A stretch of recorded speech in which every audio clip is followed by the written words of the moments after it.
মেলা লাভবান, আল্লাহর রহমতে খুব লাভবান। আগামী বছরও তো আবার ফুল চাষ করবেন এমন আশা আছে? আশা আছে। আমরা আছি একটা গাঁদা ফুল ক্ষেতে, তাই তো আপা? এটা গাঁদা ফুল ক্ষেত না? এটা তো হলুদ গাঁদা উঠাচ্ছেন তাই না?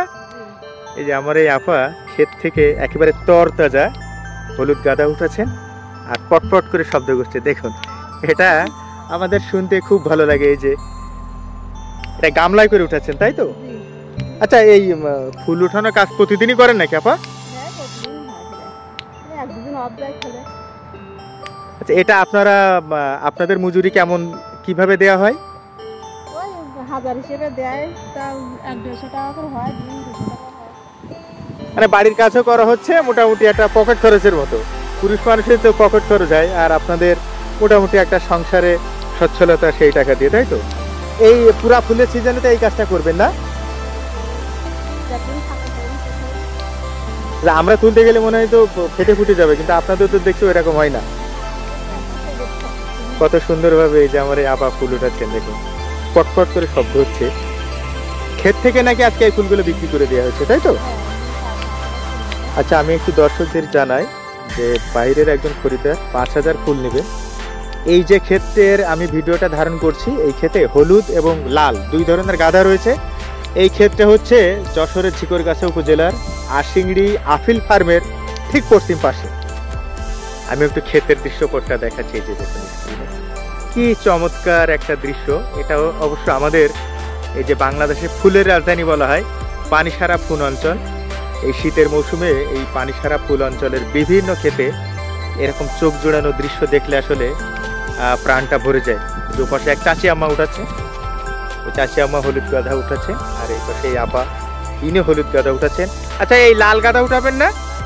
উঠানো শেষ? ওটা 4000 লাল গাঁদা উঠিয়েছেন আর 1000 উঠালেন এই যে হলুদ গাঁদা। এই ক্ষেতটা দেখুন, ও যে ক্ষেত মালিক ওই পাশে স্প্রে করছেন, আমরা একটু ওনার সাথেও কথা বলবার চেষ্টা করি। ভাই, এটা কীটনাশক স্প্রে করছেন তাই তো? আচ্ছা, এই কীটনাশক স্প্রে করলে কি হবে? এটা পচা লাগবে না, আপনার পোকা নষ্ট করবে না। এই জন্য আগামী এই বর্ষায় গেছে দুদিন আগে, বর্ষা যদি পচা লাগবে, যে পচা লাগবে তাই জন্য স্প্রে। আচ্ছা, স্প্রেটা করলে ফুলটা তো আরো লাস্টিং করবে বেশি। গাছে স্প্রে না করলে গাছ অল্প দিন দাগ হিসেবে অল্প দিন নষ্ট হবে। আপনার এই ক্ষেতটা কতটুকু? 27 জমি। মোটামুটি কি এই গাঁদা ফুল চাষ করে লাভবান? হ্যাঁ, লাভবান। আর এই ফুলগুলো বিক্রি করেন কিভাবে, কোথায় নিয়ে যান? এগুলো গদখালি নিয়ে যায়, বিকেলবেলা তুলি, সন্ধ্যেবেলা ফেলে দিয়ে সকালে ভোরে যায় গদখালি। ভোরবেলা যে গদখালি পাইকারি ফুলের বাজার, ওখানে চলে যান। যার যার দোকান আছে, দোকানে পাঠায়, ঢাকায় পাঠায় কিছু মাল। একেবারে নগদ টাকায় বিক্রি হয় তাই তো? নগদই দেয়, কিছু বাকি দেয়, সম্পর্ক যাদের ভালো হয় একদিন পরে দেয়। তবে সব মিলিয়ে এই ক্ষেতে গাঁদা ফুল চাষ করে আপনি লাভবান? মেলা লাভবান, আল্লাহর রহমতে খুব লাভবান। আগামী বছরও তো আবার ফুল চাষ করবেন এমন আশা আছে? আশা আছে। আর এই ক্ষেতে রয়েছে দুই ধরনের গাঁদা, হলুদ এবং লাল। তো আপনার চাহিদা কি লাল গাঁদাটার বেশি?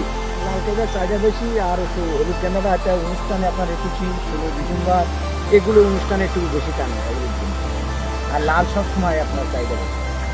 আচ্ছা, এই এখন তো হালখাতা সিজন প্রায় শেষ, এই গাঁদা ফুলের এখন এত চাহিদা কিসের জন্য? চাহিদা এটা ওই আপনার কিছু পর্যটক কেন্দ্রে আপনার যারা আসে তাদের মালা নেয়, হাতের দাম নেয়, গলায় নেয়, মাথায় প্রদান নেয়, এই জন্য এটা চাহিদা বেশি।